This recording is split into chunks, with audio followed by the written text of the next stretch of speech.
অযোধ্যায়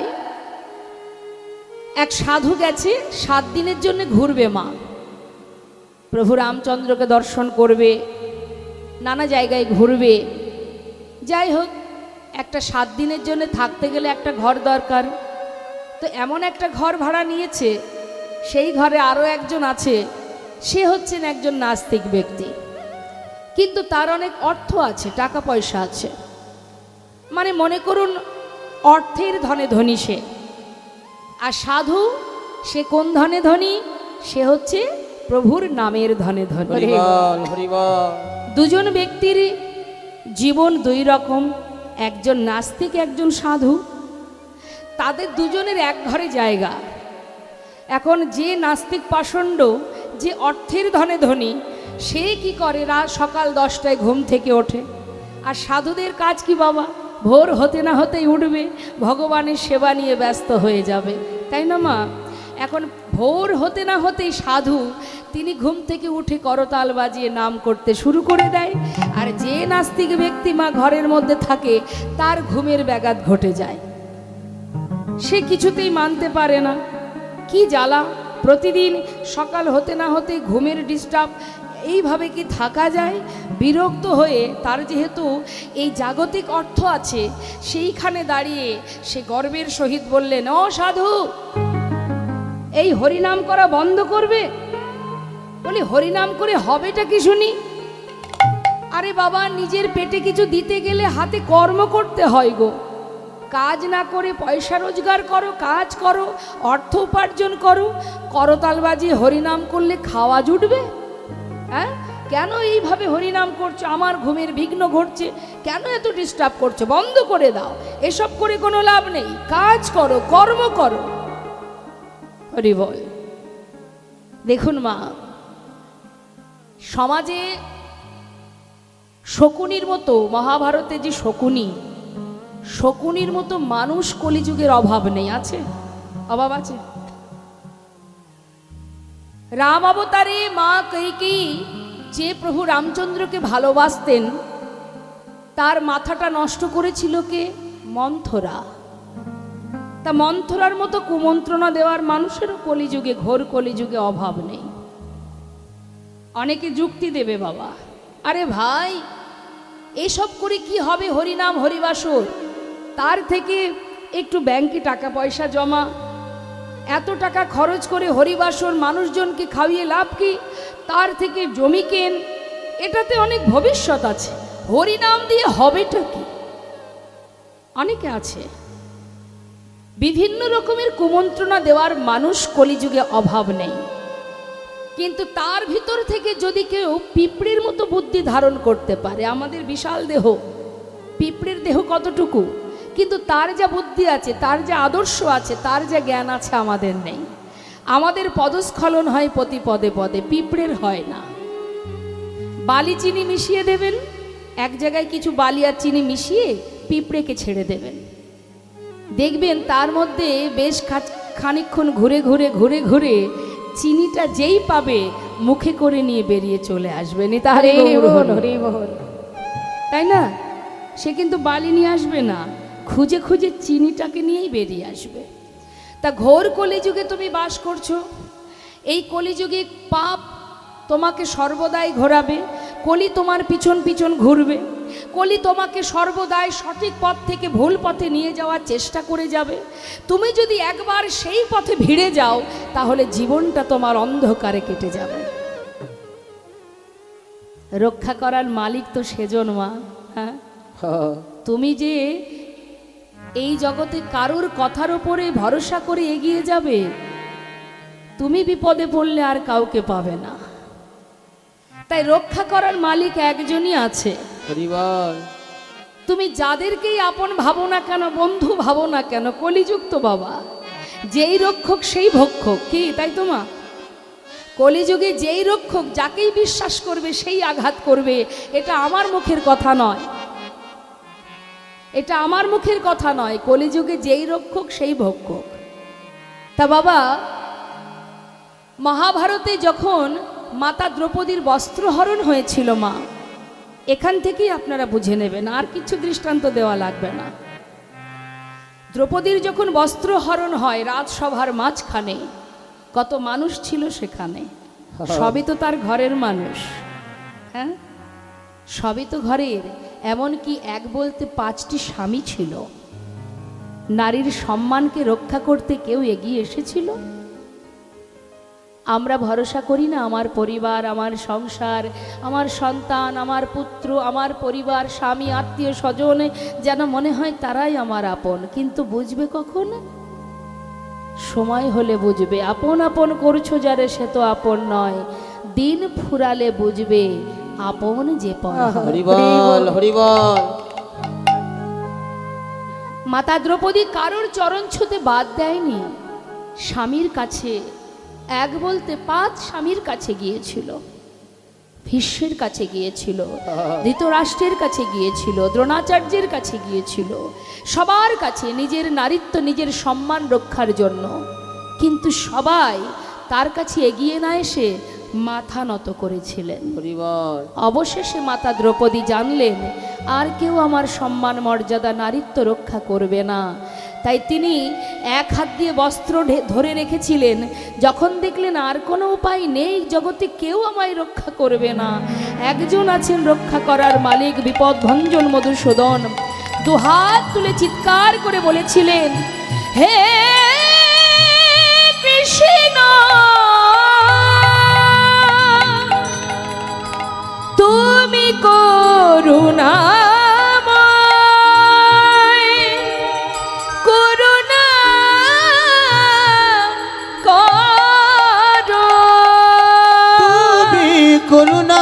করুণাময়, করুণা করো।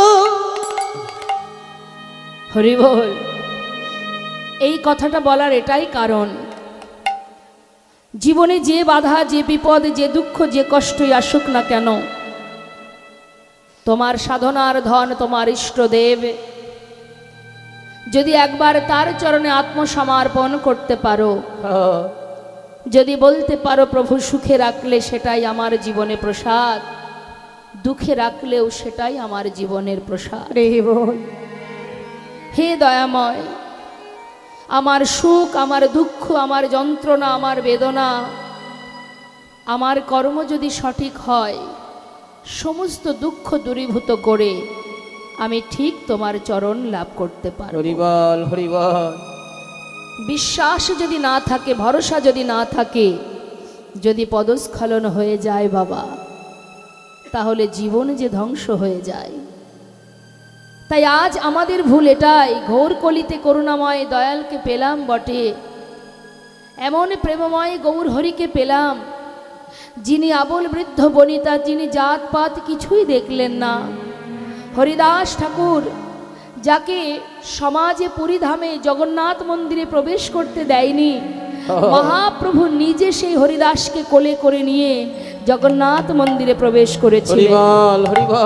যে চাঁদ কাজী সাহেব প্রভুকে ভালোবাসতেন, যার মায়াপুর পার করলেই দেখবেন একটা সমাধি আছে চাঁদ কাজীর, যেখানে দয়াল গৌর সুন্দর একটি কাঠচাপা বৃক্ষ রোপণ করে গিয়েছিলেন, যে বৃক্ষ থেকে 365 দিন ওই সমাধিতে পুষ্পদান হয়। কত বড় দয়াল আমার গৌর সুন্দর, কেমন প্রেমের মূর্তি তিনি, কাঙালের হরি, কাঙালের দয়াল পতি পাবন তিনি। সেই দয়াল করুণাময় তিনি এই কলিতে এসেছেন। শাস্ত্রে বললেন, জীবে যে পাপই করুক না কেন, যদি কোনো জীব কখনো একটিবার আত্মসমর্পণ করে দুফোঁটা বাড়ি বরিশন করতে পারে, চোখের জল প্রভুর চরণে সঁপে দিতে পারে, আর কিছু করতে হবে না। বিশ্বকবি রবীন্দ্রনাথ ঠাকুর, তার কথা মনে পড়ে যায় মা। তিনি বলেছিলেন, দয়াময়, তোমাকে পাওয়ার জন্য মন্দিরে মন্দিরে তীর্থস্থানে ছুটে বেড়াই, কিন্তু তুমি যে হৃদয় মন্দির জুড়ে বসে আছো, তোমাকে আমার হৃদয়ে খুঁজে না পেয়ে, খুঁজে না দেখে আমরা সর্বত্রে খুঁজেছি তোমায়। তুমি যে এখানে আছো সর্বদাই আমার কাছে আছো, আমার সব সময় সব কিছুর সাথে আছো, কিন্তু আমি তোমার কাছে গেলাম না। আমি মন্দিরে গেলাম, তীর্থে গেলাম, কিন্তু তুমি আমার কাছে আছো, আমি তোমার কাছে গেলাম না। তাই তো বিশ্বকবি, যিনি বিশ্বের কবি, কবিগুরু রবীন্দ্রনাথ, তিনি গেয়েছেন আমার হিয়ার মাঝে। হ্যালো হ্যালো, সাউন্ডটা মনিটরে পুরো ড্রাই। লুকিয়ে আছো দেখতে আমি পাইনি তোমায়, দেখতে আমি পাইনি। আমার হিয়ার মাঝে লুকিয়েছিলে, দেখতে আমি পাইনি তোমায়, দেখতে আমি পাইনি। আমার হিয়ার মাঝে লুকিয়েছিলে, দেখতে আমি পাইনি তোমায়, দেখতে আমি পাইনি। আমার হিয়ার মাঝে লুকিয়েছিলে, দেখতে আমি পাইনি তোমায়, দেখতে আমি পাইনি। বাহির পানে চোখ মেলেছি, ওই বাহির পানে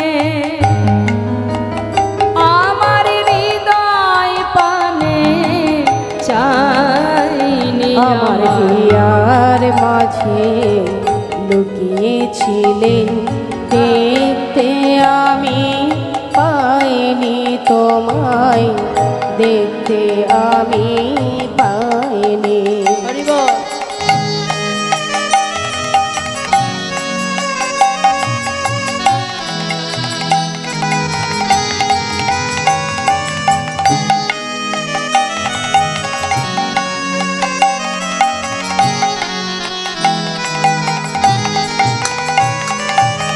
আমার সকল ভালোবাসা, সকল আঘাত, সকল আশা, আমার সকল ভালোবাসা, সকল আঘাত, সকল আশা।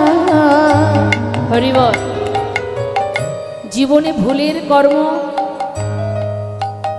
কষ্টভোগ আমাদেরই করতে হয়। আমাদের ভুলে আমরা ভুল করি, তাই কষ্ট পাই। প্রতিটা মুহূর্ত অপরাধ করি, তাই যন্ত্রণা পাই। কিন্তু যখনই তোমার অপরাধে তুমি কাঁদবে, তোমার যিনি বিশ্বপিতা, সে তোমার জন্য কাঁদবে। তাই বাবা আজ বলছে, হে প্রভু, আমার কষ্ট সে তো আমার, সে তো আমার যন্ত্রণা আমি পাচ্ছি, এর জন্য তুমি যেন কষ্ট পেও না। আমার সকল ভালোবাসা, সকল আঘাত, সকল আশায় তুমি ছিলে আমার কাছে, তুমি ছিলে। আমি তোমার কাছে যাই। আমার হিয়ার মাঝে লুকিয়েছিলে, দেখতে আমি পাইনি তোমায়, দেখতে আমি পাইনি। আমার হিয়ার মাঝে লুকিয়েছিলে, দেখতে আমি পাইনি তোমায়, দেখতে আমি পাইনি। তো বাবা সেই সাধু, সেই পাষণ্ড নাস্তিককে বলে উঠলেন, শোনো শোনো, তুমি যে কথাটা বললে না, হরিনাম করলে খাওয়া জুটবে না, তার জন্য পরিশ্রম রোজগার করতে হয়, এই যে কথাটা বললে, এটা পুরোটাই ভুল। তুমি জেনে রাখো বন্ধু, তোমার খোদায় দুটো অন্ন তিনি দেন, তাই তুমি পাও। পিপাসায় বাড়ি পাও, সে দেয় তাই পাও। হরি বল। পৃথিবীতে যখন ভূমিষ্ঠ হয়েছিলে, মায়ের কোলে বসে দুগ্ধ পান করেছিলে, সেটা সে পাঠিয়েছিল তাই পেয়েছিলে। তিনি পিপাসায় বাড়ি দেন, ক্ষুধায় অন্ন দেন। এই যে সুন্দর প্রকৃতির মধ্যে আমরা শ্বাস প্রশ্বাস গ্রহণ করছি, শ্বাস চলছে আমাদের, এই যে অক্সিজেন পাচ্ছি মা, একবার হসপিটালে গিয়ে অক্সিজেন কিনে দেখবেন 1 সিলিন্ডার অক্সিজেনের দাম কত, যেটা ফ্রিতে পাচ্ছেন আপনি, তাই না? তিনি দিচ্ছেন তাই পাচ্ছি। যেদিন তিনি আর দেবেন না, 1000 চেষ্টা করলেও আর ভেতরে প্রবেশ করবে না। নিতাই গৌর হরি বল। তাহলে তিনি দিচ্ছেন, ক্ষুধায় অন্ন পাচ্ছি, পিপাসায় বাড়ি পাচ্ছি, পরনের পোশাক পাচ্ছি, শ্বাস চলছে, তার কৃপায় সবই হচ্ছে। তিনি না দিলে পাওয়া যাবে না। রাখো রাখো, সব কথা ছাড়ো। কর্ম না করলে তোমার ভগবান কি খাওয়াবে? রোজগার না করলে ভগবান খাওয়াবে? ওসব কথা ছেড়ে দাও। রোজগার করতে হয়, পরিশ্রম করতে হয়। হ্যাঁ, কর্ম না করলে তোমার ভগবান এসে খাইয়ে দেবে না? বলে দেবে, অবশ্যই দেবে। আমি হরিনাম করছি, প্রভুর নাম গাইছি, আমার খোরাক তিনিই যোগাবেন। আমি তার চরণ শরণ নিয়েছি, অবশ্যই তিনি খাওয়াবেন। শুধু আমাকে নয়, জগতে তিনি সবাইকে খাওয়ান। তিনি যদি মনে করেন, তিনি যদি চান, তা শুধুমাত্র খাওয়ানো নয়, না খেলে তোমাকে মেরে মেরে খাওয়াবে, যদি তিনি চান। বলে বেশ, তোমার ভগবান কত দয়াল, সে কেমন খাওয়ায়, 24 ঘন্টা আমি কিচ্ছু খাবো না। আজ দেখবো তোমার ভগবান কেমন করে আমাকে খাওয়ায়। 24 ঘন্টা খাবে না? না। সেই ব্যক্তি কি করেছে মা, একটা বনের ভিতরে গিয়ে সারাদিনে 24 ঘন্টা ব্রত নিয়েছে, কিচ্ছু খাবে না। আজ সাধুর সঙ্গে তার লড়াই চলছে, দেখবো সাধুর জয় না আমার জয়। সে কি করেছে, ভাবছে নিচে থাকলে কেউ দেখতে পাবে, তার থেকে গাছের ডালে উঠে বসে আছে। গাছে বসে থাকলে তো আর নিচে কেউ দেখতে পাবে না নিচ থেকে, সেটাই ভালো। বসে আছে প্রতিজ্ঞাবদ্ধ, 24 ঘন্টার মধ্যে ভগবান কেমন করে খাওয়ায়, যিনি বিশ্বপিতা, সকলের পিতা, সে কি করে খাওয়ায় সন্তানকে দেখবে।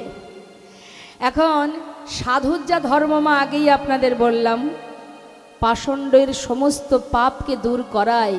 মহন্তের কাজ হলো তারিতে পামর, নিজ কার্য নয় তো বুঝান পরঘর। তারিতে পামর, পামর জীবের সমস্ত পাপকে দূরীভূত করে তাকে ভক্তিপথে এগিয়ে নিয়ে যাওয়াই হলো ভক্তের কাজ, সাধুদের কাজ।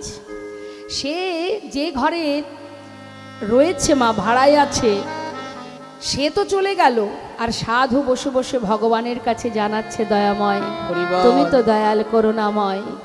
হে প্রভু, যে তোমায় চেনে না, বোঝে না, যে আজও ভুল পথে চলে যাচ্ছে, তোমার কাছে আমার বাসনা। আমার মান মর্যাদা থাকুক না থাকুক তাতে আমার কোনো আসে যায় না। আমি তোমার চরণ শরণ নিয়েছি, তোমার চরণ ছাড়া আমি হব না। কিন্তু প্রভু গো, যে জন তোমায় আজও চিনতে পারল না, তাকে একবার সঠিক পথ তুমি দেখাও। তার সমস্ত অপরাধ দূর করে দিয়ে আমি তোমার কাছে এটাই কামনা করি প্রভু, তাকে তুমি সঠিক পথ দেখাও, সমস্ত পাপ থেকে দূরীভূত করে তোমার চরণে ঠাঁই দাও। সাধু কার ভালো চাইছে মা? ওই নাস্তিক ব্যক্তির ভালো চাইছে। হলো কি, জঙ্গলের মধ্যে একজন ব্যক্তি কিছু পুটুলি নিয়ে, ব্যাগ ট্যাগ নিয়ে, জামা কাপড়ের ব্যাগ নিয়ে আর কিছু খাবার দাবার নিয়ে জঙ্গলের ভিতর দিয়ে হেঁটে যাচ্ছে। যাবার পথে ভাবছে অনেক পথ যেতে হবে, একটু বসে বসে কিছু খেয়ে নিই। নিজের কাছে যে খাবারটা ছিল সেটাকে সুন্দর করে পরিষ্কার একটা জায়গায় পাতিয়েছে, সাজিয়েছে। এবার খেতে যাবে, হঠাৎ জঙ্গলের মধ্যে ঘোড়ার পায়ের শব্দ শুনতে পেল। ভাবছে নিশ্চয়ই জঙ্গলে কোনো গুন্ডা হোক বা কোনো ডাকাতের দল হোক, তারা আসছে। এখন সে একা ব্যক্তি ভাবছে, যদি আমাকে দেখতে পায়, যদি তাদের দলে আমাকে ভিড়িয়ে নেয়, সর্বনাশ। সেই ঘোড়ার পায়ের শব্দ পেয়ে ভয়ে ভীত হয়ে খাবার আর খাওয়া হলো না, রইল খাবারের থালা, ব্যাগগুলো নিয়ে ছুটে পালিয়ে চলে গেল। খাবারগুলো পড়ে আছে মা। এখন সেই একদল গুন্ডার দল, হ্যাঁ, তারা সবাই মিলে ওই ঘোড়ায় চেপে জঙ্গলের মধ্যে ঘুরতে ঘুরতে হঠাৎ দেখছি এক জায়গায় সুন্দর করে খাবার সাজানো। একে অপরকে জিজ্ঞাসা করছে, সর্দার এদিকে আয়।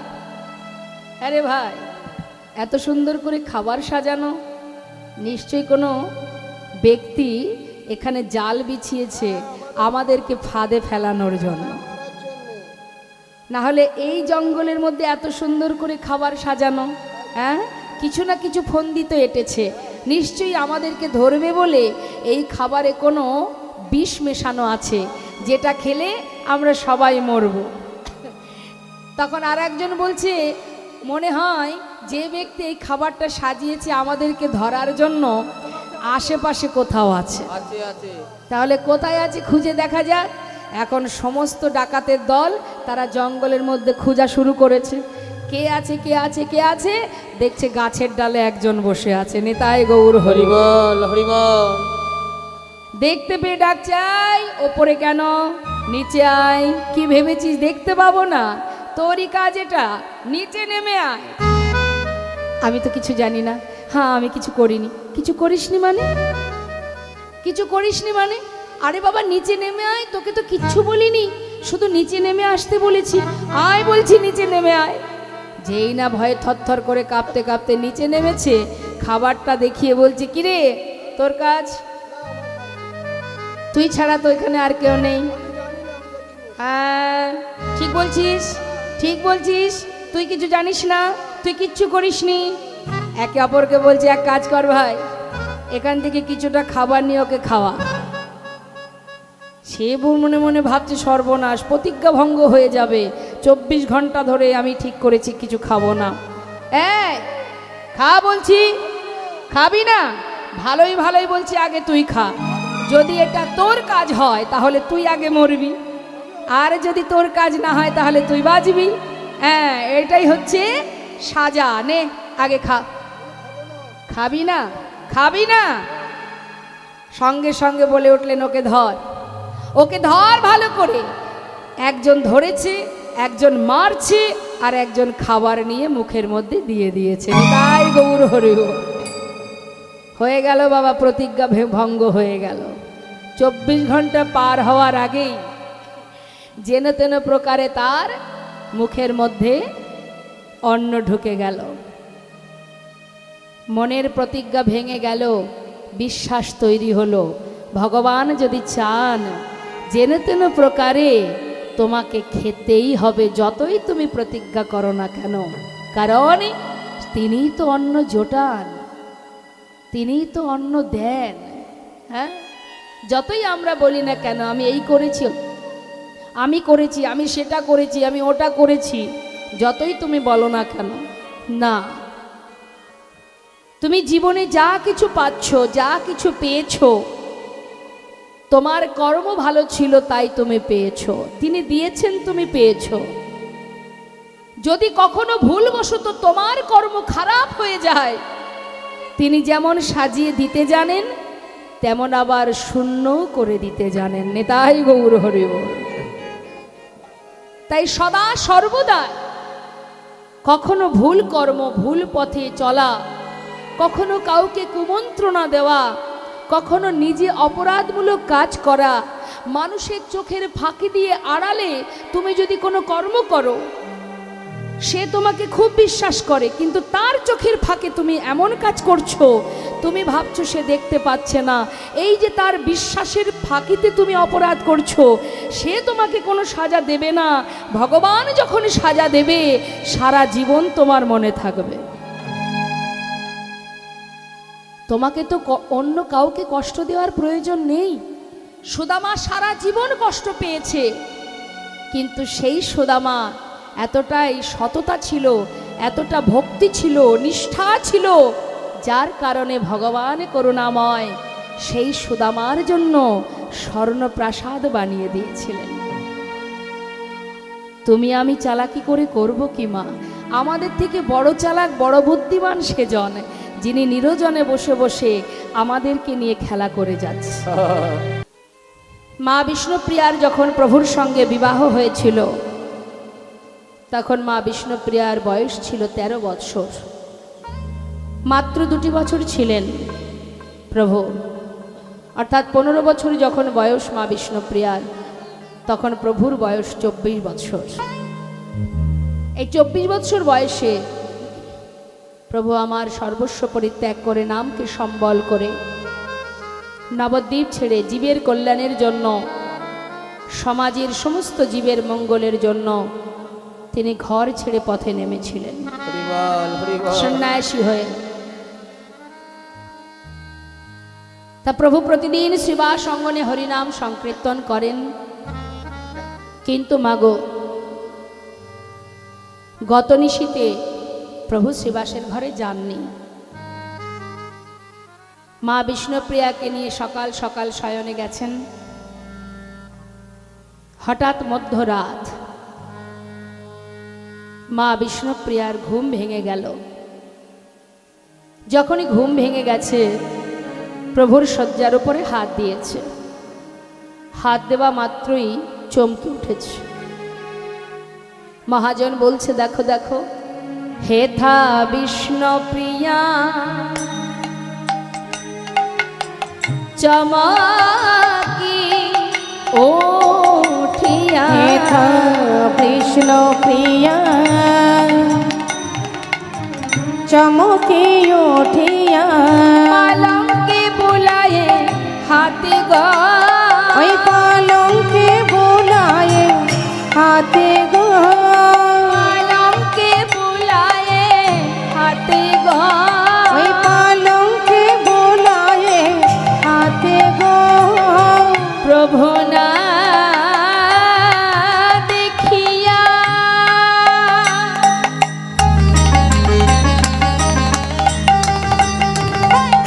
কাঁদিয়া কাঁদিয়া প্রভু না দেখিয়া, ওই না কাঁদিয়া কাঁদিয়া, শিরে হানে করা ঘাতে প্রভু না দেখিয়া, কাঁদিয়া কাঁদিয়া শিরে হানে করা হাতে গো, বলে প্রভু তুমি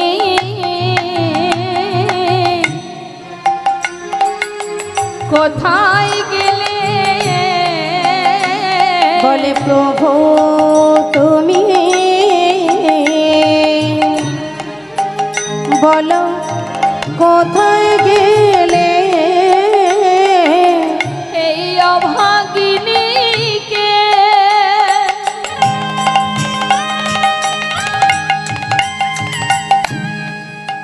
একা ফেলে, বলো বলো প্রভু তুমি কোথায় গেলে, এই অভাগিনীকে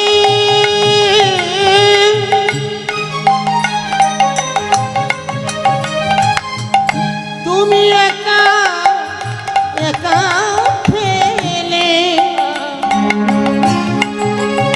বলে প্রভু তুমি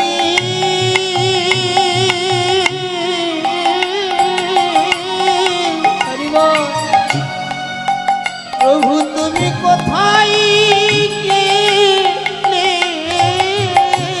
মা বিষ্ণুপ্রিয়ায় আমার আজের ঘরের বাহির হয়ে, ঘরের চারিপাশে চেয়ে বলে প্রভু তুমি কোথায়, পরিবার পরিবার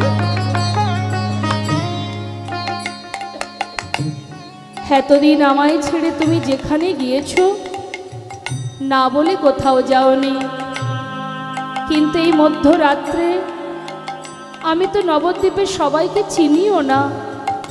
মা সচিমা, যিনি তার শাশুড়ি হন, তার তো বয়স হয়েছে। মাকে কিছু না বলে মা বিষ্ণুপ্রিয়া নিজে খুঁজে দেখছেন প্রভু কোথায়, পরিবার কিন্তু ঘর থেকে বেশি দূরে যেতে পারছে না, কারণ সে তো সব জায়গা চেনে না। চারিপাশে ঘুরছে আর বলছে, প্রভু এত রাত্রে আমাকে না বলে কোথায় চলে গেলে? তবে কি তুমি আমাকে ছেড়ে চলে গেলে? প্রভু গো, এই কি তোমার মনে ছিল? বলো এই কি তোমার মনে ছিল? এই অভাগিনীকে কাদায়ে চলে যাবে। প্রভু এই কি তোমার মনে ছিল? এই নয় ভাগিনীকে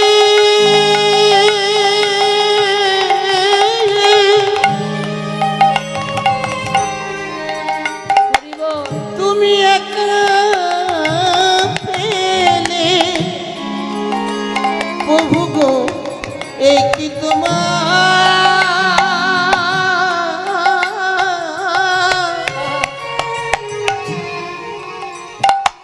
মনে ছিল? মা বিষ্ণুপ্রিয়া বাড়ির চারিপাশে খুঁজলো, পেল না। মধ্যরাত, চারিদিকে ঘন অন্ধকার।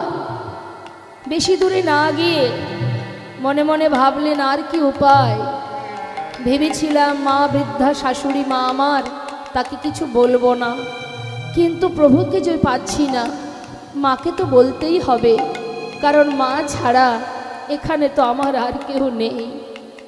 তাই ধীরে ধীরে মা বিষ্ণুপ্রিয়া প্রভুর শয্যা ছেড়ে গেল সচী মায়ের ঘরের শয়ন মন্দিরের সামনে, গিয়ে ডাকছে, মা মা।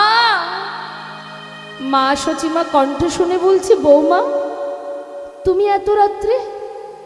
তাড়াতাড়ি করে, তার তো বয়স হয়েছে, চোখে ঠিক দেখতেও পাই না। কোনো রকমে বৌমার কণ্ঠ পেয়ে ধীরে ধীরে দরজাটা খুলেছে। চারিদিকে অন্ধকার দেখে বলছে, বৌমা এত রাত্রে শয্যা ছেড়ে ঘুম থেকে উঠে আমার কাছে কেন?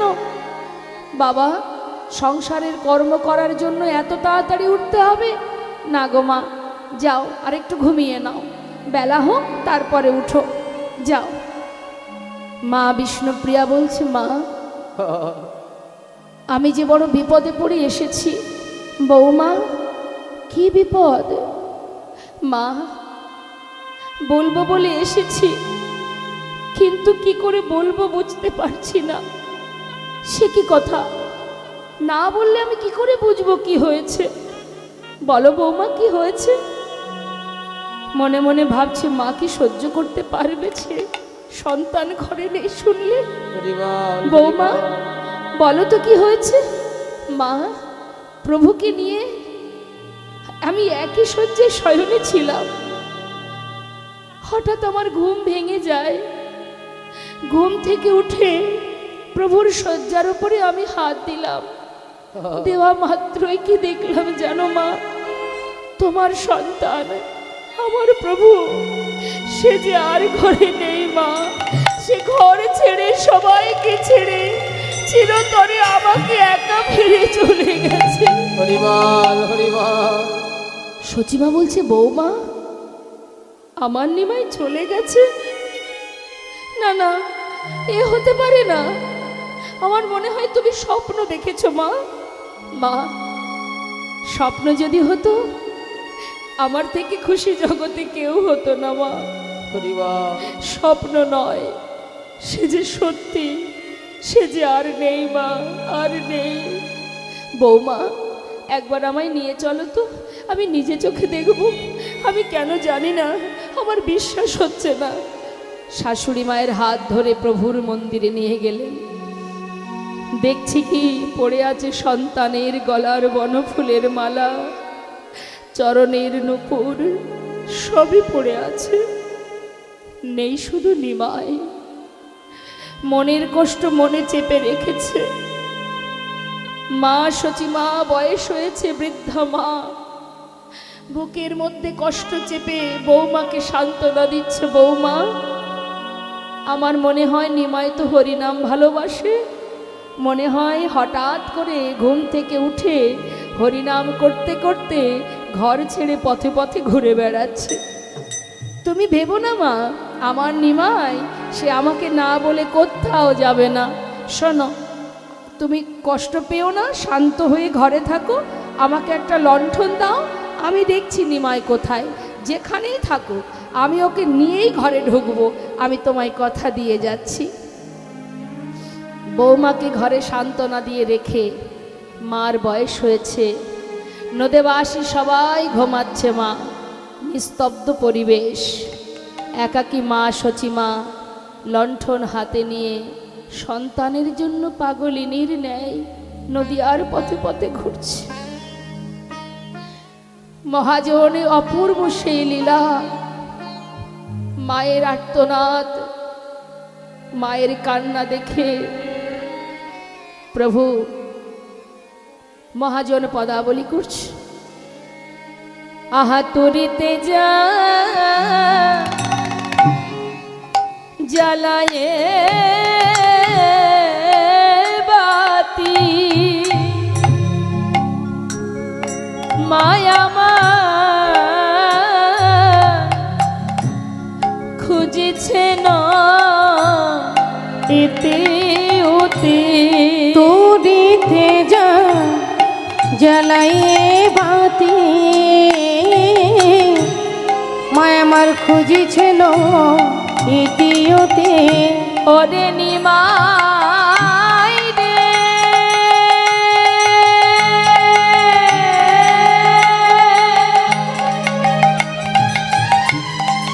ওরে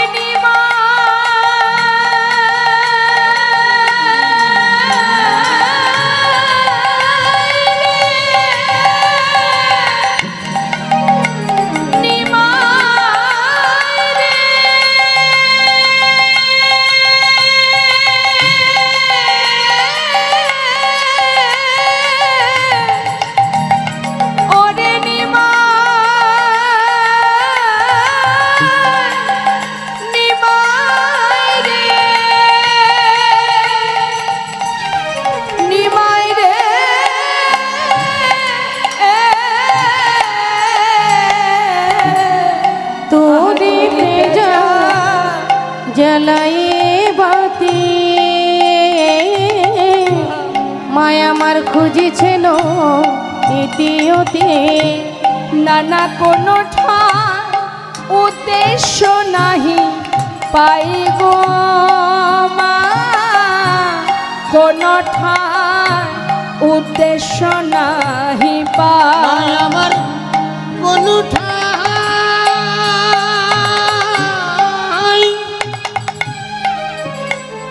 আদি উদ্দেশ্য নাহি নাহি পাই গো, আদি কোনো ঠাই উদ্দেশ্য নাহি পাই। একবার নিমা ফিরে আই রে, একবার নিমায় ফিরে আয় রে, আমায় মা বলার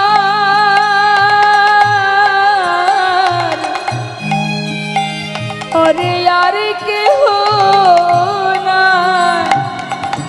ওরে নিমায় একবার ফিরে আয় রে, আমায় মা বলা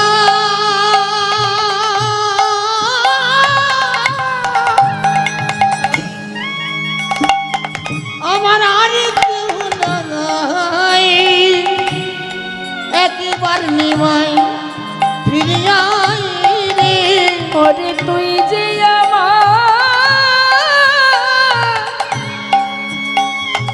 আমার সন্ধ্যার প্রদীপ, ওরে নিমায় একবার ফিরে আয় রে, ওরে তুই যে আমার ওই না সন্ধ্যার প্রদীপ, একবার মা বলে আইরে ওগো কোন ঠাই উদ্দেশ্য নাহি পাই গো মায়া আমার কোন ঠাই উদ্দেশ্য নাহি পাই গো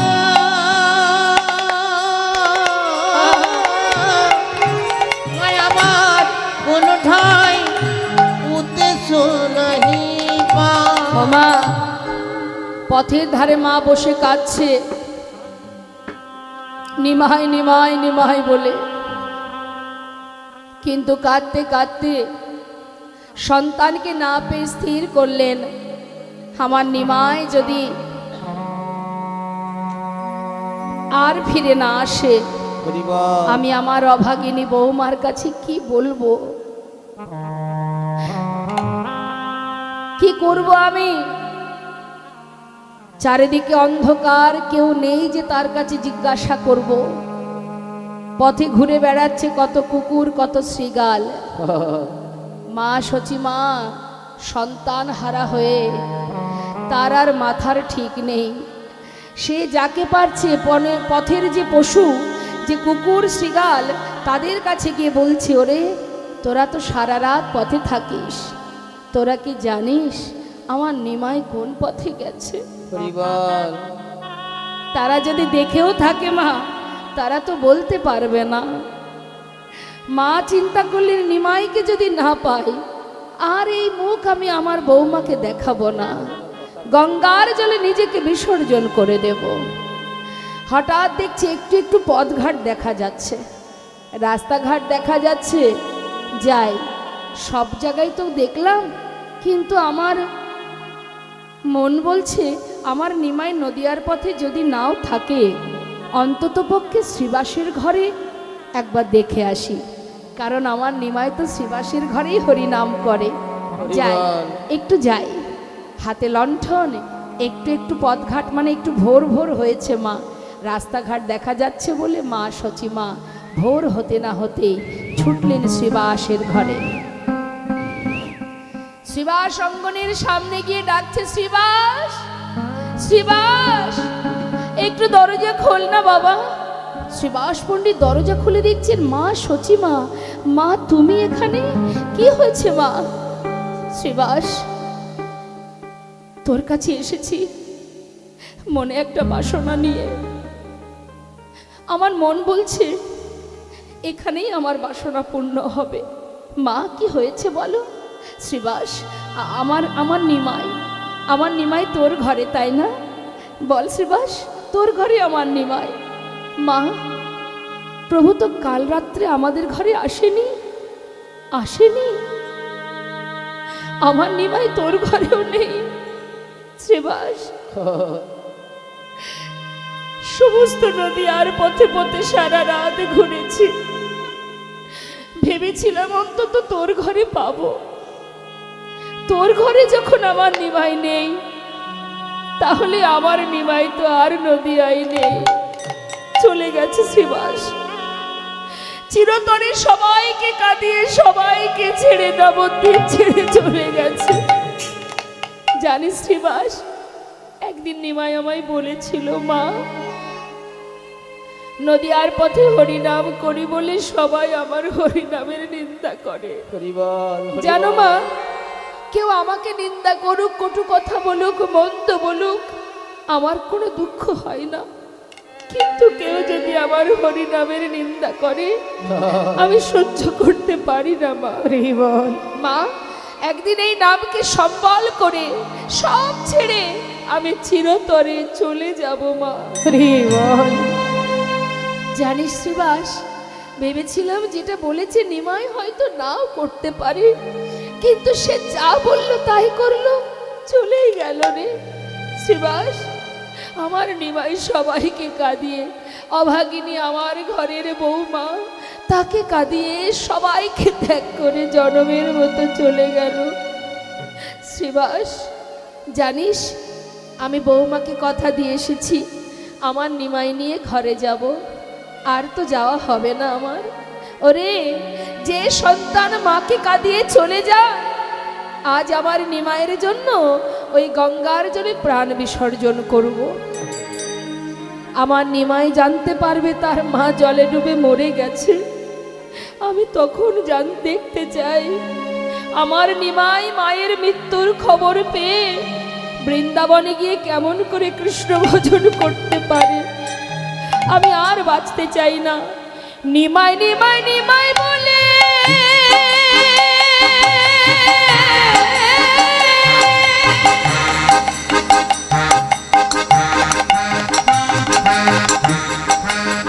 সচিমা জলে ঝাঁপ দিতে গেল,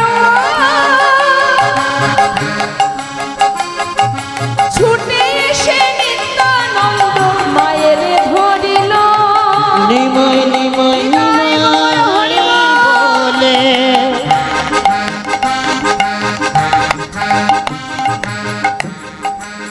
গঙ্গায় ঝাঁপ দিতে গেল,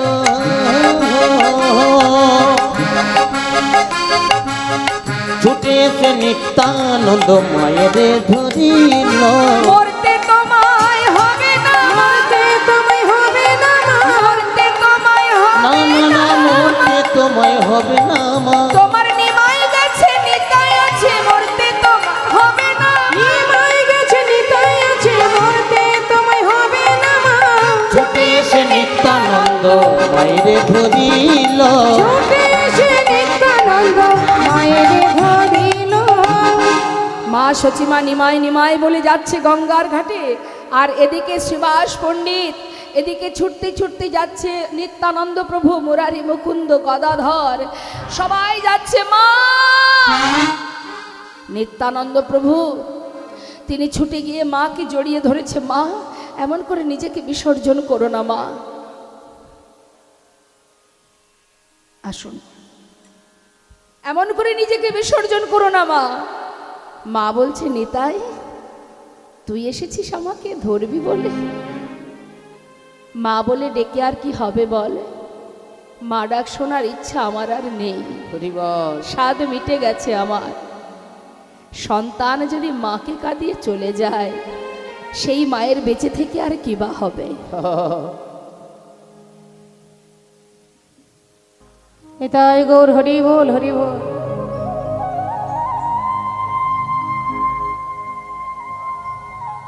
আর নয় আর নয়, আমি আর মা ডাক শুনতে চাই না।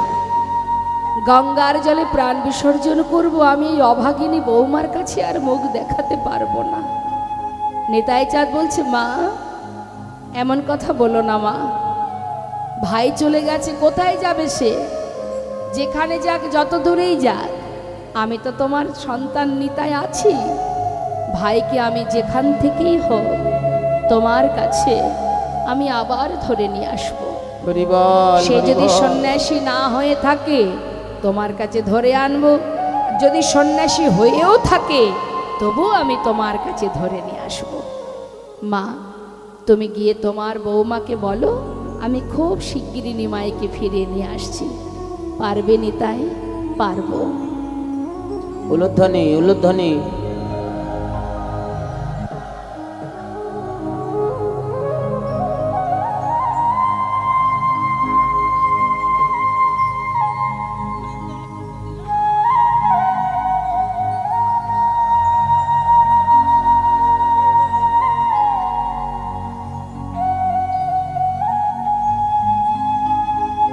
রাধে রাধে।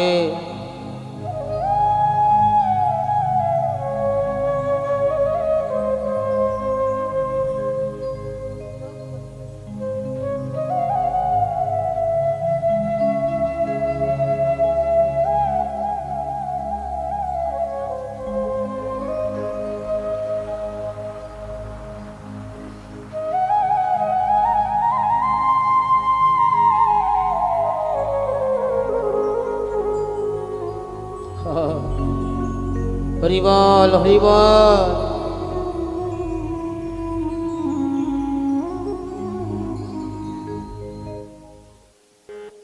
হরে কৃষ্ণ।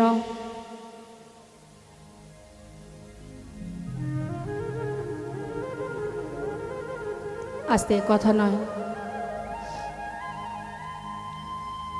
মা সচিমা তিনি চলে গেলেন নিজের ঘরে, আর নিত্যানন্দ প্রভু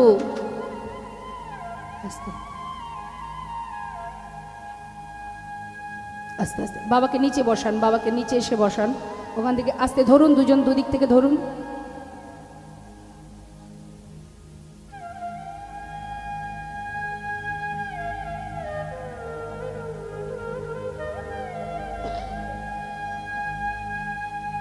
আজ যে গৃহ মাঝে আপনারা এসেছেন, হরি বল।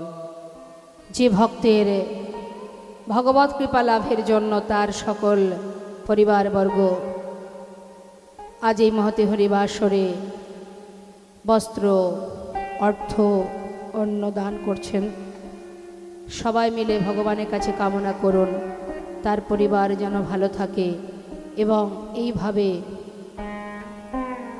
আপনাদের মতো সাধু গুরু বৈষ্ণবের আশীর্বাদ লাভ করতে পারে এবং যিনি চলে গেছেন আমাদের সকলকে ছেড়ে, এই ইহলোক ছেড়ে পরলোক গমন করেছেন, যেন তাদের হৃদয় জুড়ে থাকেন তিনি এবং ভগবত কৃপা লাভ করতে পারেন। সবাই মিলে একবার দুবাহু তুলে একবার জয়ধ্বনি, নিতাই গৌর হরিবল, গৌর হরিবল, হরিবল হরিবল। নিতাই গৌর হরিবল। জয় মহাপ্রভু, জয় রাধেশ্যাম, জয় নিতাই, জয় গৌর।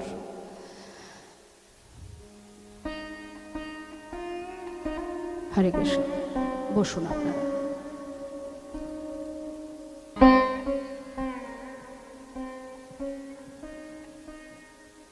জয় রাধে। 84 লক্ষ জনী ভ্রমণের শেষ জনম হলেই মানব জনম,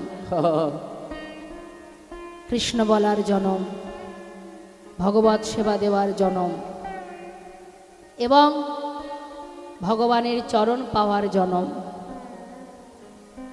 এই সুযোগে যে যতটুকু কর্ম করবে সে সেইটুকু পথই এগোতে পারবে। তাই যদি এই সুযোগটা আমরা অবহেলা করি বাবা,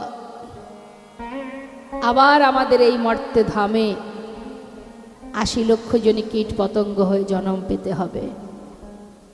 পশুকুলে, কীটকুলে, পিশাচকুলে, পক্ষীকুলে, কৃমিকীট সব কুলে জন্ম পেতে হবে আবার। পারবো না সাধন করতে, পারবো না ভজন করতে, পারবো না সেবা দিতে, পারবো না হরি বলতে, যেটা মনুষ্য জন্মে পাওয়া যায়। যে পথই অবলম্বন করো না কেন, হিন্দু সমাজে আমাদের অনেক মত আছে, তুমি যে পথই ধরো না কেন তাতে কোনো দুঃখ নেই, কিন্তু একটা কথা জানবে,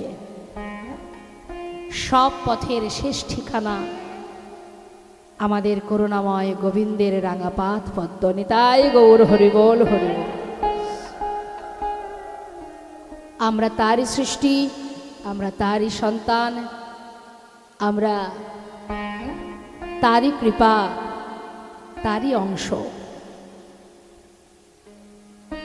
তাই আজ আমরা আছি, মনুষ্যকুলে জন্ম পেয়েছি, সবাই মিলে প্রাণ ভরে ভগবানের দেওয়া দুটি হাত, এই দুটি কর, যার নেই সে জানে না থাকার জ্বালা, যে দেখতে জানে না, যার নয়ন দেয়নি ভগবান সে জানে নয়ন না থাকার জ্বালা। হরিবল হরিবল। যে কথা বলতে পারে না, যে হরি নাম গাইতে পারে না, হরি হরি কৃষ্ণ কৃষ্ণ বলতে পারে না, যার বাকশক্তি নেই সে জানে না থাকার জ্বালা। হরিবল। আমাদের পরম পাওয়া, পরম সাধনা, আমাদের সাধনায় ভগবান সন্তুষ্ট, তাই তিনি আমাদের দশেন্দ্র স্বরূপু পরিপূর্ণ সুন্দর দেহটা দিয়েছে।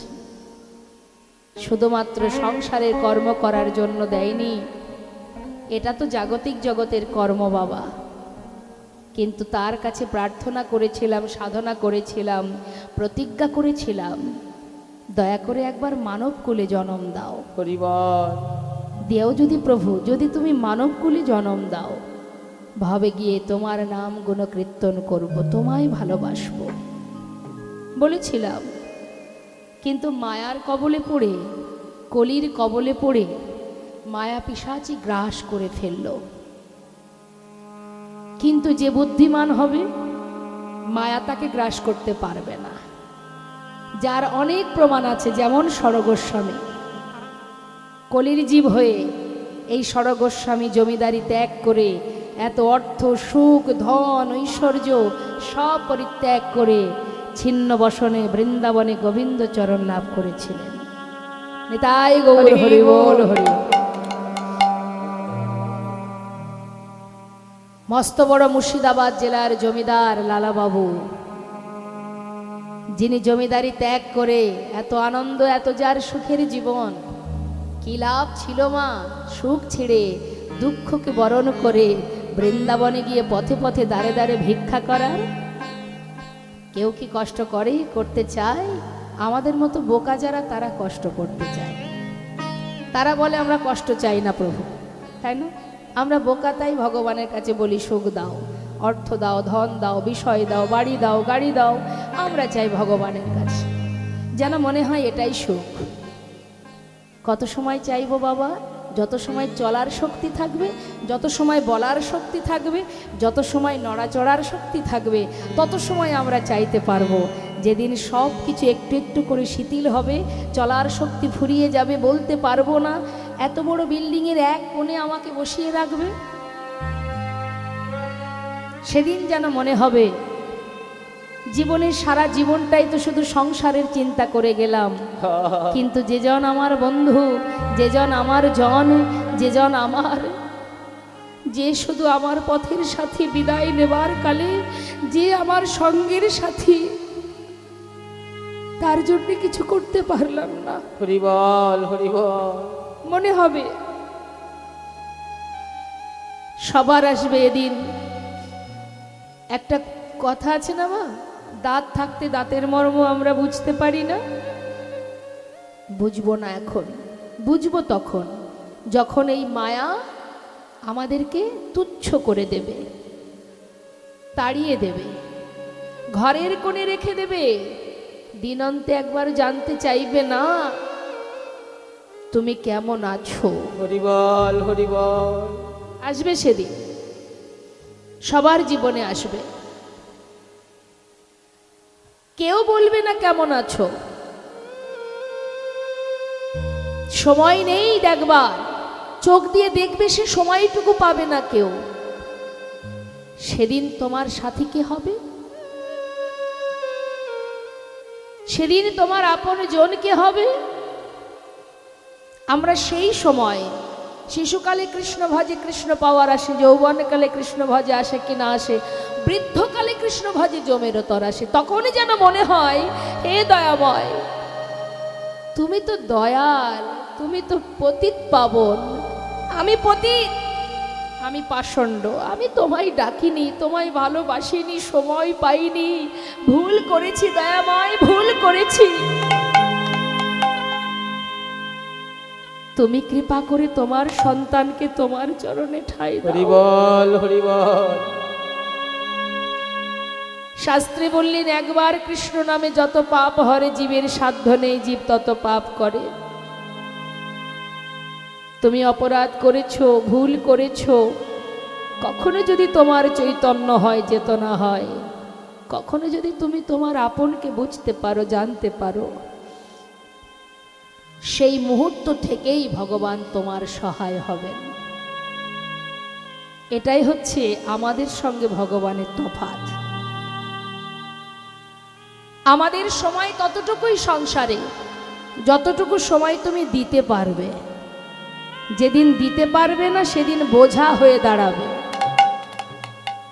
কিন্তু পৃথিবীতে একজন আছে মা, যে কখনো বদলায় না, যে কখনো পরিবর্তন হয় না, যে কখনো সুখে দুঃখে তোমাকে ছেড়ে চলে যায় না। ছায়ার মতো আছে সে তোমার কাছে, শুধু দেখার নয়নটা আমাদের মায়ার পর্দা দিয়ে ঢাকা, তাই আমরা তাকে দেখতে পাই না। হরি বল। একটু ভাবো, একটু চিন্তা করো, দেখতে পাবে সর্বক্ষণ আছে সে তোমার কাছে। শেষের দিনে সহায় সম্বল মধুমাখা হরিনাম, এছাড়া আমাদের আর আপন বন্ধু কেউ নেই। তবে কি সংসারে কর্তব্য পালন করব না? কেন করব না?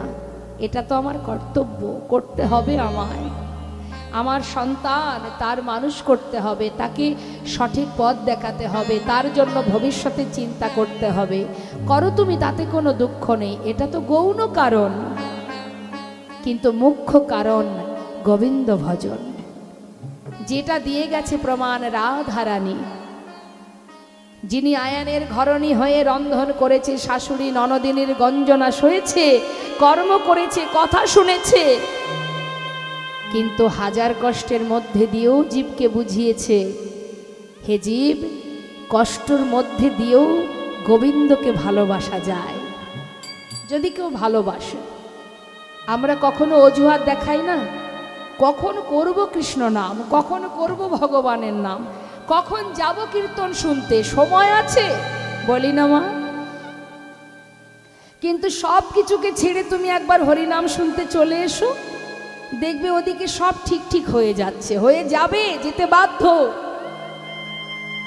আমরা সময়টাকে সঠিক কাজে লাগাতে পারি না, তাই আমাদের ব্যর্থ জনম। সব কিছুকে ছাড়তে হবে। রাধারানী, যিনি গোবিন্দ দর্শনে যাওয়ার জন্য বিভিন্ন ছলনা করেছে বাবা, কখনো সুবল বেশে সিঁদুরকে তুলে দিয়ে ছলনা করে গেছে, কখনো বা ছলনা করে দধিদুগ্ধ ঘৃতঘোল বিক্রি করার ছলা করে বৃন্দাবনে যমুনার ধারে দানী সেজে গোবিন্দের সঙ্গে দেখা করেছে, কখনো বা ছলনা করে শ্রীমতী রাধারানী শাশুড়ি ননদীর কাছ থেকে বিদায় নিয়ে সূর্য পূজার ছলা করে গোবিন্দ দর্শন করেছে, ভানু পূজার ছলা করে স্বামীর মঙ্গল কামনা করতে গিয়ে গোবিন্দ দর্শন করেছে।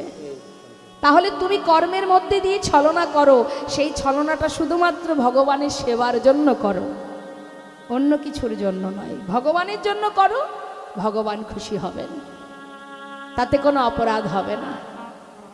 আজ দেখুন নিত্যানন্দ প্রভু তিনি চললেন নিমাইকে ধরে আনার জন্য। কোথায় যাচ্ছে? কাটোয়া কাঞ্চননগরে কেশব ভারতীর আশ্রমে। গুরুদেব, গুরুদেব। হে কি নিতাই? গুরুদেব, আমার ভাই এসেছিল। হ্যাঁ, একটু আগে সন্ন্যাসী হয়ে বৃন্দাবনের পথে যাত্রা করেছে। সন্ন্যাসী হয়ে গেছে? এত তাড়াতাড়ি এলাম, ধরতে পারলাম না। মনে মনে ভাবছে বেশি দূরে তো আর যেতে পারিনি, পথের মাঝখান থেকে ভাইকে আবার ধরে নিয়ে আসব। একটু দ্রুত যেতে হবে, একটু তাড়াতাড়ি যেতে হবে। অদ্বৈত আচার্যকে বললেন, তুমি এক কাজ করো, তুমি শান্তিপুরে ফিরে চলে যাও। তুমি একটা তরি নিয়ে, মানে নৌকা নিয়ে আর ডোর কপিন বহির্বাস নিয়ে অপেক্ষা করবে। আর মুরারিকে বললেন, তুমি এক কাজ করো, নবদ্বীপে চলে যাও, নদিয়াবাসীকে জানিয়ে দাও আমি নিমাইকে তাড়াতাড়ি ফিরিয়ে নিয়ে আসছি।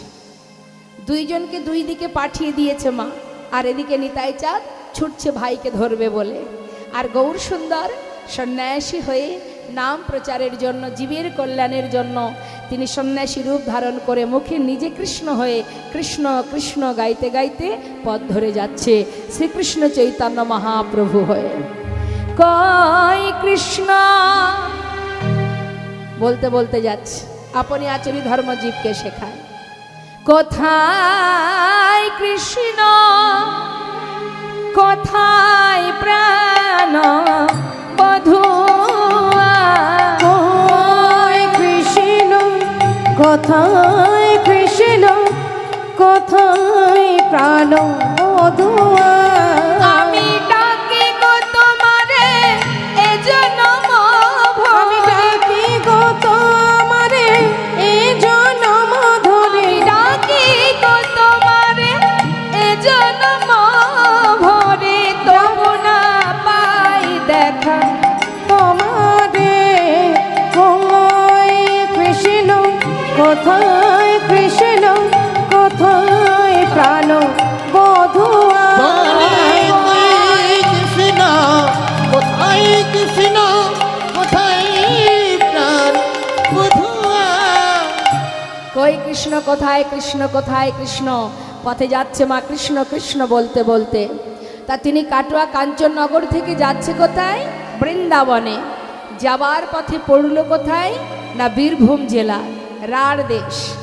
রাঢ় দেশ কেন বলা হয়? ওখানে রাঢ়ীয় দেশের লাল মাটির দেশ। আপনারা অনেকেই জানেন বীরভূম ডিস্ট্রিক্টের কিছু কিছু জায়গা আছে লাল মাটির জায়গা, সেগুলোকে রাঢ়ী অঞ্চল বলা হয়। ওই রাঢ় দেশের মাটিতে গিয়ে আমার গৌর সুন্দর 3 দিন রাঢ় দেশে করিয়া ভ্রমণ, কৃষ্ণ নাম না শুনিয়া প্রভু করেন ক্রন্দন। প্রভু করেন ক্রন্দন। কাঁদছে বাবা। কেন কাঁদছে? মনে মনে চিন্তা করছে, এতদিন আমি এই রাঢ় দেশের মাটিতে আছি, কিন্তু কোনো জায়গা থেকে একটু কৃষ্ণ নামের ধ্বনি শুনতে পাচ্ছি না। এখানে কেউ কি কৃষ্ণ নাম জানে না? এখানে কেউ কি হরিবোল বলতে জানে না? কঠিন কাকর বালি, দেখবেন রাঢ় দেশের মাটিটি কেমন হয়, একটু পাথর বালি মিশানো। ওই কঠিন বালিতে প্রভু আমার গড়াগড়ি দিচ্ছে কৃষ্ণ কৃষ্ণ কৃষ্ণ বলে, ধোলায় গড়াগড়ি দিচ্ছে কঠিন বালিতে, যেন কৃষ্ণ প্রেমের উদয় হয়, কৃষ্ণ ভক্তির উদয় হয়। কিন্তু মনে মনে চিন্তা করছে, এখানে কারোর মুখে যদি কৃষ্ণ নাম শুনতে পেতাম। ধুলায় গড়াগড়ি দিচ্ছে, এদিকে প্রভু কাঁদছে, তার চোখের জল পড়ছে ওই কঠিন কাকর বালিতে। কঠিন কাকর বালিতে পড়ছে, আর যত জল পড়ছে চোখের জল, সেখানে ভক্তি রানীর সৃষ্টি তৈরি হচ্ছে, ভক্তি রানীর জন্ম হচ্ছে, ভক্তি জন্ম পাচ্ছে। এখন হলো কি মা, ওই রাঢ় দেশের মাটিতে, যেটা আজও বর্তমান আমরা দেখেছি, ছোট ছোট বালকেরা তারা গাভী চরাতে আসে বনে, মানে মাঠে। ফাঁকা মাঠ এখনো আছে, ওখানে দেখা যায়, আমরা যাই দেখতে পাই। সারাদিন ধরে এলাকার যত গাভী সব ওই মাঠে আনা হয়, তারা তৃণ সেবা করে, আবার সন্ধ্যা হওয়ার আগেই যে যার ঘরে ফিরিয়ে নিয়ে যাওয়া হয়। এখন ছোট্ট ছোট্ট বালকেরা তারা বেশ কয়েকজন মিলে প্রতিদিন গ্রামের যত গাভী আছে সব গাভীকে ওই মাঠে নিয়ে আসে, নিয়ে এসে তাদের মধ্যে গাভী তৃণ সেবা করে, আর তারা সবাই মিলে দল বেঁধে নানা রকমের খেলা করে। এখন তাদের নামগুলো একটু বলি। ছোট ছোট বালক 5 থেকে 10, এই হচ্ছে তাদের বয়স। 5, 6, 7, 8, 9, 10 এই হচ্ছে বয়স। কারণ নাম মানে ডাক নাম, বন্ধুদের মধ্যে ডাকাডাকি হয় যে নাম দিয়ে। আমাদের ব্যক্তিগত তো একটা নাম থাকে, তাই না? কিন্তু পাড়াপড়শি দেখবেন আদর করে কোনো না কোনো নামে ডাকে, মা বাবা ভালোবেসে এক নাম দেয়, আমার বন্ধুরা যে যার মতো একটা করে নাম দিয়ে ডাকে। এখন বন্ধুদের ডাকাডাকি যে নাম, সেই নাম কারোর নাম বিড়বিড়ে, ক্যাবলা, পটলা, নিধিরাম, সিধিরাম, এক একজনের এক এক নাম। এখন ওই পটলা, ক্যাবলা, নিধিরাম, বিড়বিড়ে এদের মধ্যে বলা বলি হচ্ছে, আর মহাপ্রভু দূর থেকে শুনছে কথাগুলো। কি বলছে? বিড়বিড়ে ডাকছে, ক্যাবলা এদিকে আয় শোন। বলছি প্রতিদিন তো আমরা অনেক কিছু খেলা করি, আজ ভাবছি একটু অন্য খেলা করব। আমার ঠাকুর দাদা সন্ধ্যাবেলায় যখন ঘরে ফিরি, ঠাকুর দাদা কোলে বসিয়ে আমাকে না ভালো ভালো গপ্প শোনায়। ওই একদিন তিনি গপ্প শোনাচ্ছেন, নাকি তিনি লগদ্বীপে গিয়েছিলেন। এই শোন রে, নবদ্বীপ নয় রে, নবদ্বীপ। ঠিকঠাক কথাটা পরিষ্কার হয়নি বাবা, বলতে পারে না নবদ্বীপ, আদো আদো কথা লগদ্বীপ। আরে হলো, সেই হলো। শোন না, ওই লগদ্বীপে নাকি ঠাকুর দাদা বলেন একটা সোনার মানুষ থাকে। হাই, সোনার আবার মানুষ হয়? আরে নাকি দেখতে সোনার মতো, তার নাকি সেই রূপ, সেই সোনার মতো দেখতে বলেই তাকে সবাই সোনার মানুষ বলে ডাকে। আচ্ছা তাতে কি? আরে সেই সোনার মানুষ, সে নাকি ওই নবদ্বীপে হরি নামের খেলা করে রে। তাই আজ ভাবছি আমরা সবাই হরি নামের খেলা করব। জানিস ক্যাবলা? ক্যাবলা বলছে, এই থাম থাম, আর বলতে হবে না, আমার নাম ক্যাবলা, বুদ্ধিতে কিন্তু আমার 16 আনা আছে।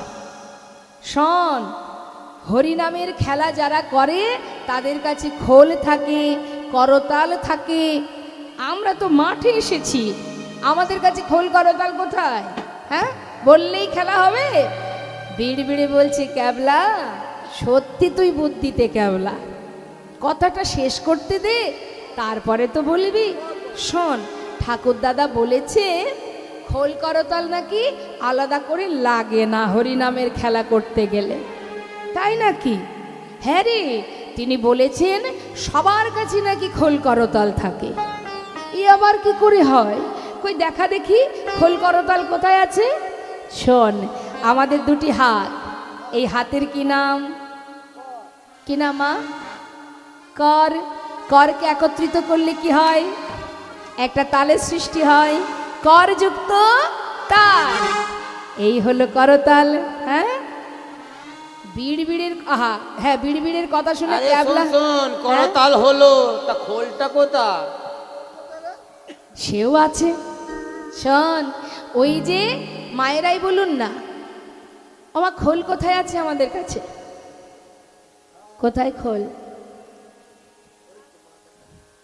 আমাদের দেহটা হচ্ছে খোল, শ্রীখোল। এই যে দেখছেন না, এই যে দেহটা, এটা মাটির দেহ, তো এটা মাটি দিয়ে তৈরি। আমাদের দেহটা কি দিয়ে তৈরি? প্রকৃতি দিয়ে, মাটি দিয়েই তৈরি। হ্যাঁ, এটা যেমন গোবিন্দ সেবার জন্য সৃষ্টি, আমাদের জীবনটা, এই দেহটা, এই মনুষ্য জাতি যে জন্ম পেয়েছি মনুষ্যকুলে, আমাদের এই দেহটা কি জন্য সৃষ্টি? সংসারে কাজ করব, 3 তলা বাড়ি করব, 10 তলা বাড়ি করব, বাড়ি গাড়ি এইসব করার জন্য সৃষ্টি? গোবিন্দ সেবার জন্য সৃষ্টি। এটা গোবিন্দ সেবায় বাজালে বাজে, না বাজালে বাজে না। হ্যাঁ, আমাদের দেহটাও গোবিন্দ সেবায় লাগালে লাগে, না হলে লাগবে না, তাই তো? তাহলে এটাও যেমন বাজে, এই দেহ খোলটাও বাজে।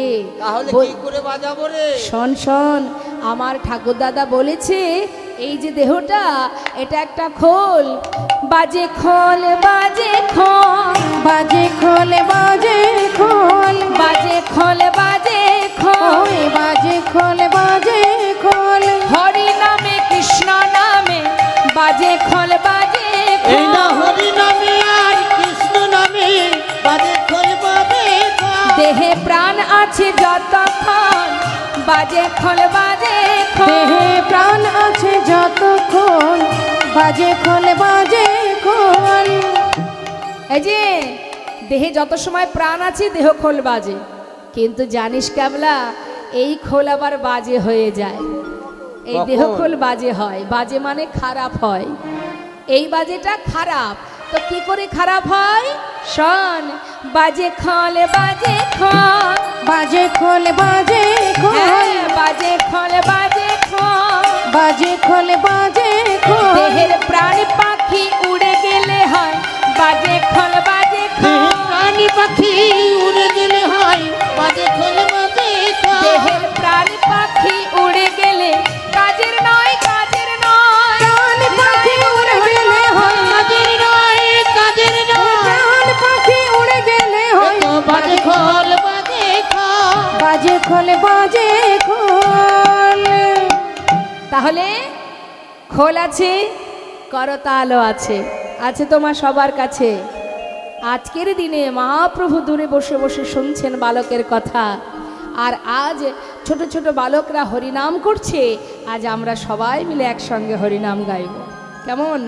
দেহ খোল করতাল দিয়ে, আমাদের এই দেহ দিয়ে, আমাদের দশেন্দ্র ষড়রূপ দিয়ে, হাতে তালি দিয়ে সবাই মিলে স্বতঃস্ফূর্তভাবে আত্মনিবেদন করে মনে প্রাণে প্রভুর চরণ স্মরণ করুন আর মহামন্ত্র জপ করুন। কেমন?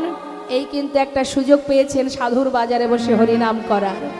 হ্যাঁ, তাই সবাই মিলে একসঙ্গে আমরা গাইব। তুলুন হাত।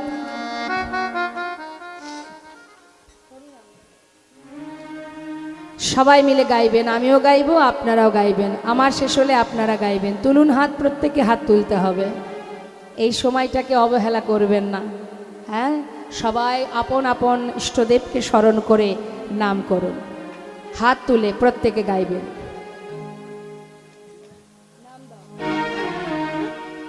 হরে কৃষ্ণ, হরে কৃষ্ণ, কৃষ্ণ কৃষ্ণ হরে হরে, হরে রাম, রাম রাম হরে হরে হরে কৃষ্ণ বলুন। হ্যাঁ হরি বল। এখান থেকে নবদ্বীপ বেশি দূর নয়, কিন্তু ভুল ভাল গাইলেই কিন্তু মহাপ্রভু ধরে ফেলবে। হ্যাঁ, একেবারে যেন ভুল না হয়, তাই তো? সঠিকভাবে নাম গাইলে সঠিক ফল পাওয়া যাবে। জোরে জোরে এবং তালে তালে গাইবেন, কেমন? তালে তালে। হরে কৃষ্ণ কৃষ্ণ কৃষ্ণ হরে হরে, হরে রাম রাম রাম হরে হরে, হরে কৃষ্ণ হরে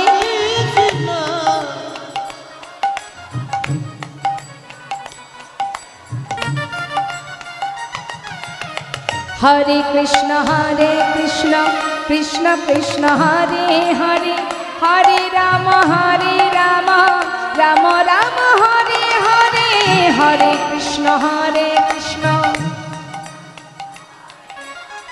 বাহ!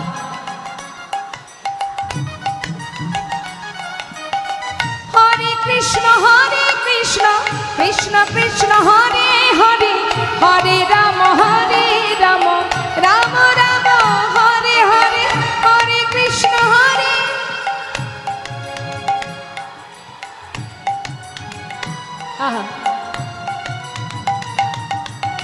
হরে কৃষ্ণ হরে কৃষ্ণ কৃষ্ণ কৃষ্ণ হরে হরে, হরে রাম রাম রাম হরে হরে, হরে কৃষ্ণ কৃষ্ণ কৃষ্ণ।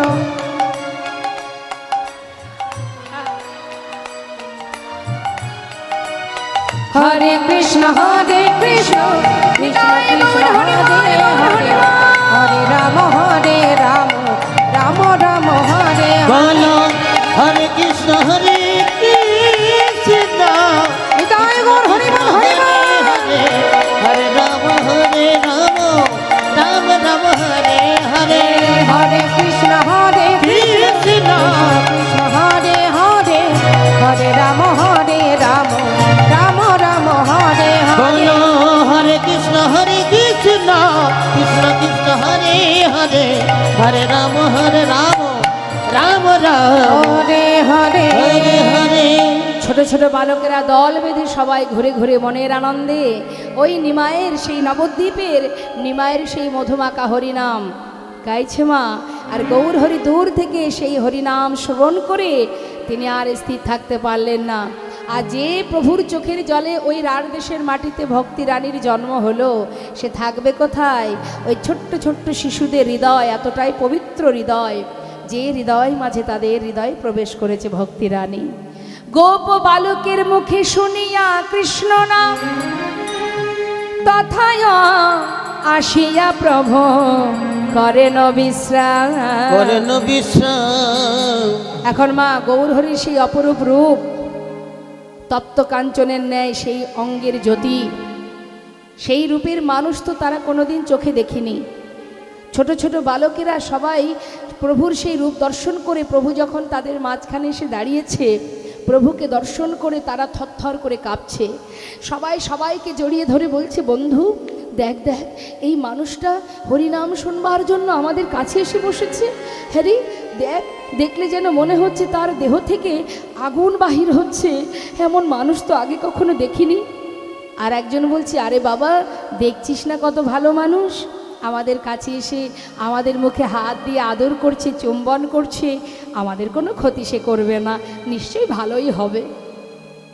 প্রভু আমার তাদের বদনটা চেপে ধরে বলছে, বালক এমন মধুমাখা নাম তোরা কোথায় পেলি বাবা?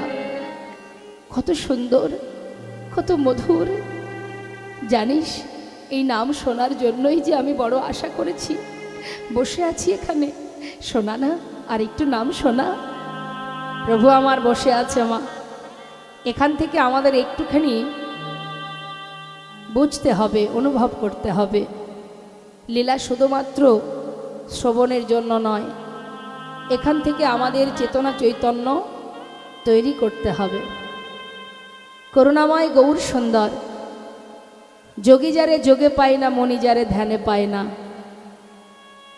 জগতের জীব যারা সদা সর্বদাই ফুল তুলসী চরণে দিয়ে চরণের স্থান পাওয়ার জন্য কৃপা করো, চরণে ঠাঁই দাও, যুগ যুগ ধরে যারা কাঁদে, সেই করুণাময়, সেই দয়াল প্রেমময় প্রেমের মূরতি রাধা কৃষ্ণ মিলিত তনু গৌর হরি, আজ তাকে ছোট্ট ছোট্ট বালকেরা ধরে ফেললেন। নেতাই গৌর হরি বল, হরি বল। এখানেই আমাদের জানার বিষয়, তারা কি দিয়ে বাঁধলো তাকে? হরি বল। ছোট ছোট শিশুরা কি দিয়ে বাঁধলো ভগবানকে? আমাদের কাছে ভগবানকে ডাকা, ভগবানের নাম করা, ভগবানের সেবা করাটা বড় কঠিন ব্যাপার মনে হয়। সংসারে সব কিছু বাবা সঠিক টাইমে হয়, হরিনামের সময় আমাদের বড় কষ্ট হয় বা কঠিন মনে হয়। কিন্তু যেটা অতি সহজ, যেটা অতি সহজে হয়, সেটা হচ্ছে এই প্রভুর চরণ স্মরণ।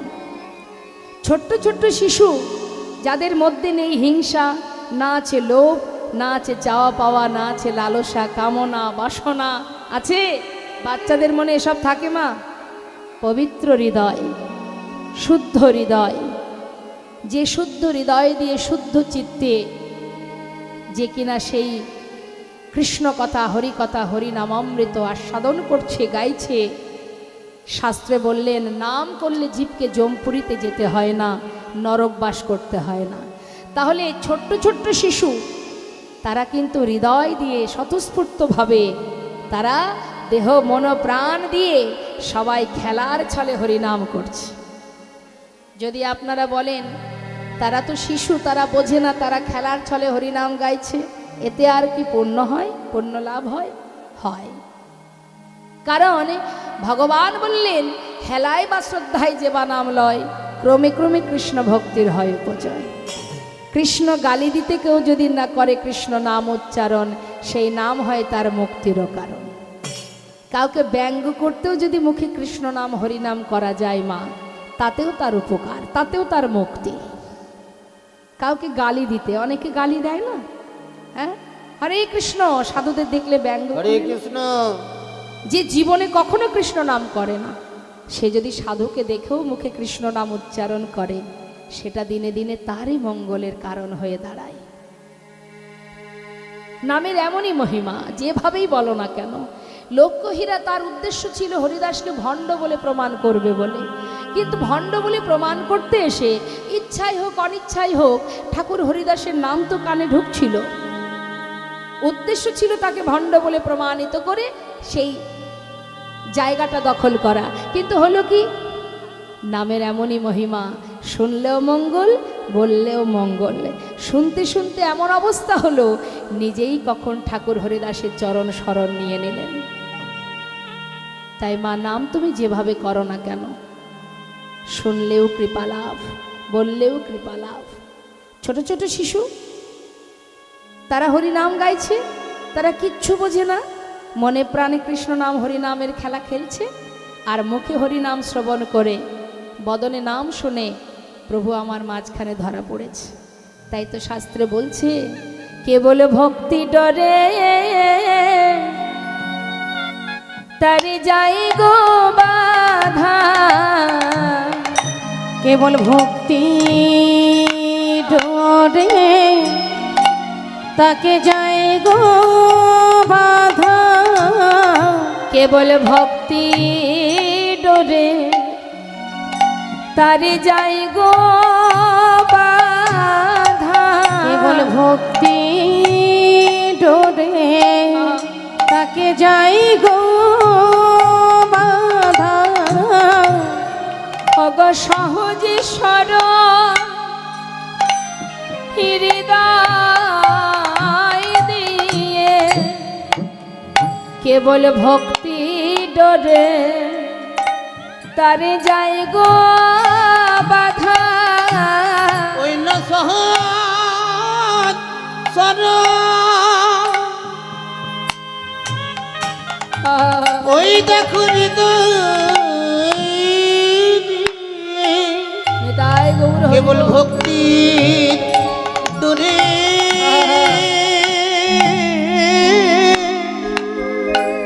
তাকে যাই গো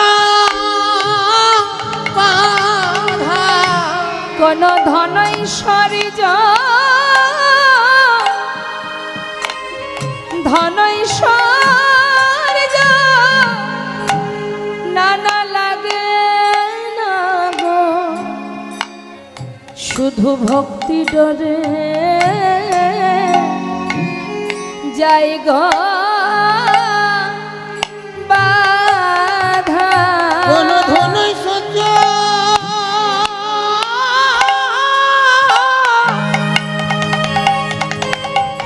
আজ লাগে না গো, কেবল ভক্তির ডোরে যাই গো বাধা।